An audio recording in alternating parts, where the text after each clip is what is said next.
القصة ديال اليوم على بنت مغربية اللي كتحلم بحال اي بنت بحياة مستقرة وزواج مستقر، ولكن هاد الحلم غادي يتحول لكابوس وغادي يطراو ليها شي حاجات اللي ما يطيحوش ليكم على البال. القصة عودتها لي واحد المتابعة كتقول اسمي ايمان وعمري 25 سنة. القدر غادي يسوق ليها واحد الراجل كوري بملامح غريبة مختلف عن اي راجل عرفته قبل، غير اللي ما كانتش عارفة ان القدر مخبي ليها بزاف ديال المفاجآت.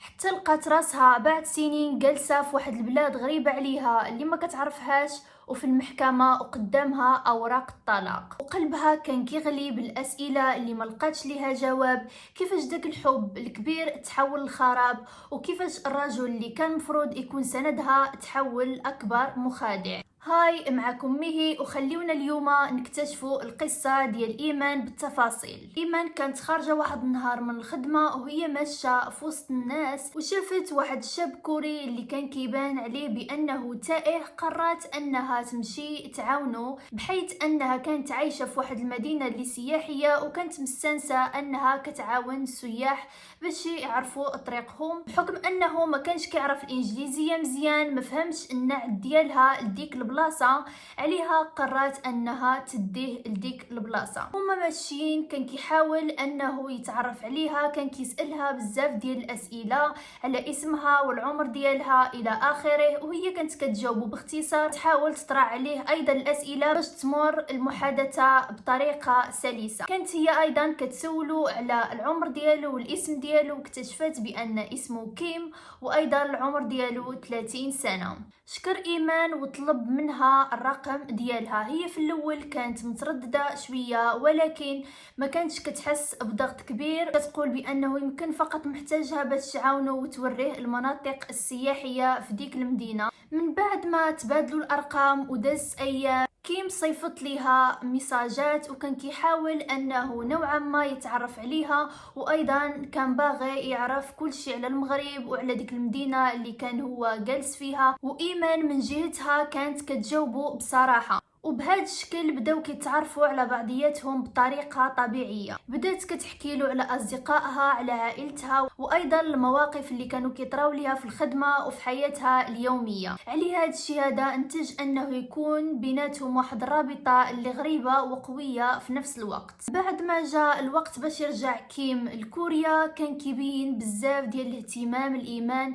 من خلال الميساجات والمكالمات. كان دائما كيهتم فيها، كيسول فيها، وايضا كيسول على التفاصيل ديال اليوم ديالها وكيشجعها في الخدمه ديالها. وهي ايضا كانت كتحس بانه كيفهمها وكانت كتحس براحه كبيره معاه. وبعد شهور هنا فاش غادي يطرا التحول الكبير في العلاقه ديالهم، بحيث ان كيم كان مخطط يرجع للمغرب ويخطبها من والديها. كان حاس بواحد التوتر اللي ماشي عادي، خصوصا وان ايمان كانت جايه من واحد العائله اللي محافظه بزاف عليها، ما كانش عارف ردة الفعل ديال الوالدين ديالها الى جاء وخطبها. ايمان كانت عارفه بانه مجي يزور المغرب، ولكن ما كانتش عارفه بحقيقه انه فعلا مجي باش يخطبها هي.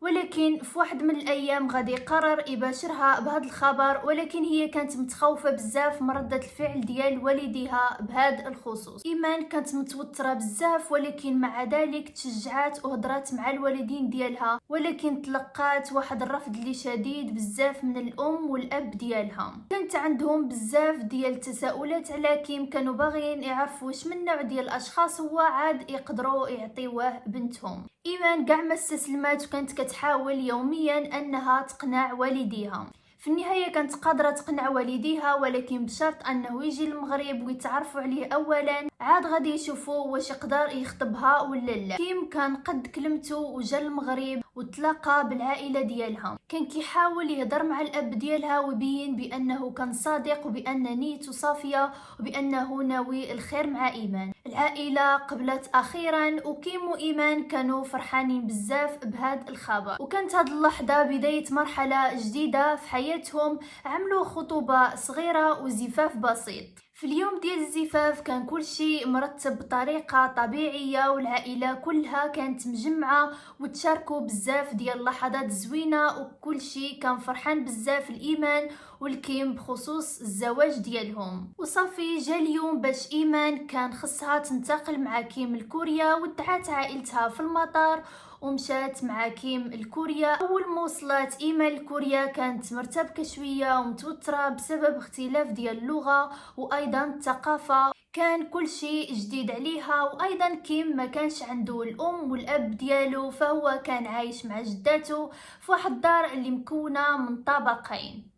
جدته كانت صارمة شوية وكانت عاملة واحد النظام خاص للدار، ولكن إيمان غادي تحاول تتأقلم معها وأيضا غادي تحاول تتعلم اللغة الكورية باش تقدر تهضر مع الجدة ديالو ايضا مع المجتمع الكوري. وايضا ذكرات ايمان بان كيم كان كيعاونها بزاف في الحياة ديالها وبالخصوص في تعلمها اللغة الكورية، بحيث انه مشى وسجلها في واحد الجامعة خاصة باللغة الكورية. في داز الوقت ايمان بدات كتحس انها تأقلمت مزيان في كوريا ورجعوا عندها بزاف ديال الاصدقاء سواء مغاربة او كوريين او اجانب. ولكن بعد فترة غادي تبدا تظهر واحد العلامات على كيم اللي كانت غريبة نوعا ما على ايمان. لاحظت ايمان بانه كان كيقوم بواحد المكالمات اللي غامضة في الليل وكانت كتستمر لساعات. هاد الشيء غادي يزرع الشك في قلب ديال ايمان، مع انه كان كيبين واحد الاهتمام كبير ولكن راسها ما كانش قادر انه يحبس من الاسئله.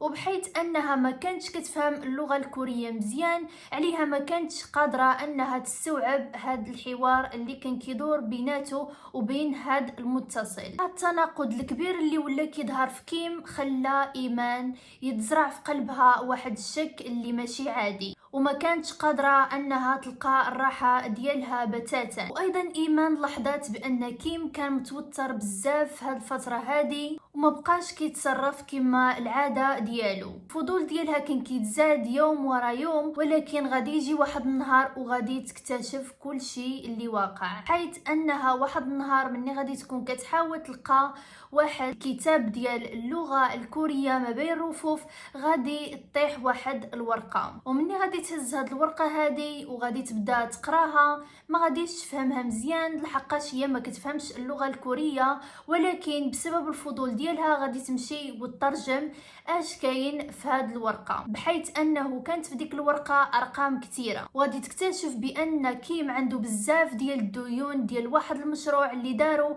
قبل ما يجي في رحلته الاولى للمغرب. ايمان ما عرفتش فين تحط راسها من الصدمه، كانت مصدومه بزاف وما كانتش قادره تستوعب فكره ان كيم عنده هاد الكميه من الديون، وما غاديش تقدر تسكت ابدا على هذا الشيء. عليها غادي تقرر انها تصارحه باش يشرح ليها التفاصيل. وفعلا ايمان غادي تمشي وتصارح كيم بهذا الموضوع هذا وغادي توريه ديك الورقه. كيم غادي تصدم لحقاش ما كانش باغيها تعرف على هاد الديون وما كان عنده حتى خيار من غير انه يعترف بالديون اللي عنده. بدا كيرغب فيها بانها ما خصش تقول هذا الشيء هذا لجداته وباللي هو محتاجها باش توقف معاه. هذا الموقف هذا بصراحة زعزع الثقة ديال ايمان في كيم وخلاها تسائل بزاف، وهي نوعا ما تصدمات حيت كيم ما كانش كيبين لها بتاتا بانه كيمر من نوع من المشاكل. ولكن في النهاية تفهماته قررت انها توقف في الجانب ديالو. ولكن بعد مرور اسابيع غادي تطرى واحد الحاجة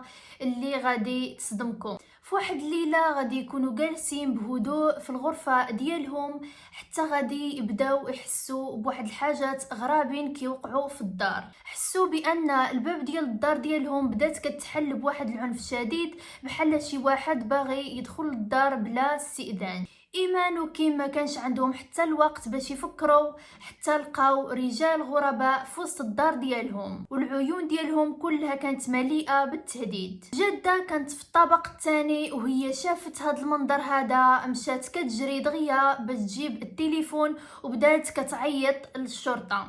وبعد دقائق كانوا كيهدوا في كيم وبانه اذا ما رجعش لهم فلوسهم غادي يقتلوه. سمعوا الصوت ديال السيارات ديال البوليس في الزنقه وهما يتوتروا ويهربوا في حالهم. وفي هذا الغضون هذه ايمان كانت واقفه ما كانتش قادره تتكلم وكانت في صدمه تامه. الشرطه دخلت للدار وبداو كيتفقدوا المكان وايضا سولوا كيم وايمان اذا كانوا بخير. الجده نزلت بسرعه من الطابق الثاني وبدات كتشرح لهم اشنو وقع بالتفصيل. مع انه الرعب كان عايش في القلب ديال ايمان، ولكن بدات كتحس بالراحه شويه من بعد ما دخلوا الشرطه. ايمان كانت مصدومه شويه من رده الفعل ديال كيم والجده، حيث كانوا كيبانوا بانهم متعودين على الهجوم. هذا الموقف هذا اثر بزاف على النفسيه ديال ايمان، وما كانتش قادره ابدا انها تحس بالامان في هذا الدار. ايمان مع الوقت غادي تبدا تكتشف واحد الحاجات اللي كبيره بزاف، معاملات ماليه غير مفهومه، وايضا ديون كثيره، حيث انها غادي تبدا تلقى بزاف ديال الملفات ديال تجارات مشبوهه،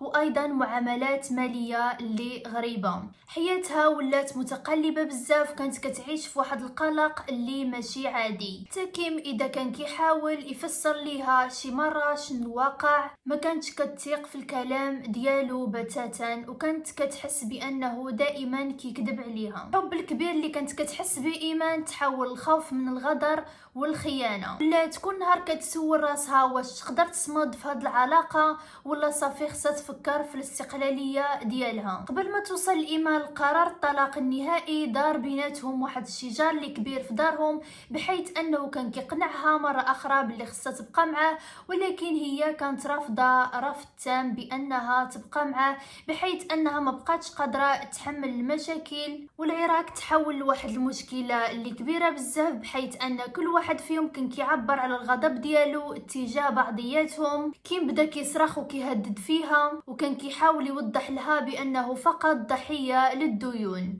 ولكن ايمان ما بقاتش باغا تسمع لهاد الهضره، بحيث انها كانت متاكده انه كان كيخدم واحد الاعمال اللي مشبوهه، وما كانتش باغا عاد تكمل معاه. هاد الشيء هذا كان كفيل بانهم يوصلوا للمحاكم ويتطلقوا. ومن بعد الطلاق ديالها ايمان قررت انها ترجع للمغرب وتنسى اللي طرا ليها في كوريا. وصلنا لنهايه الفيديو، كنتمنى يكون الاعجابكم، ما تنساوش تحطوا لايك وايضا تشتركوا في القناه.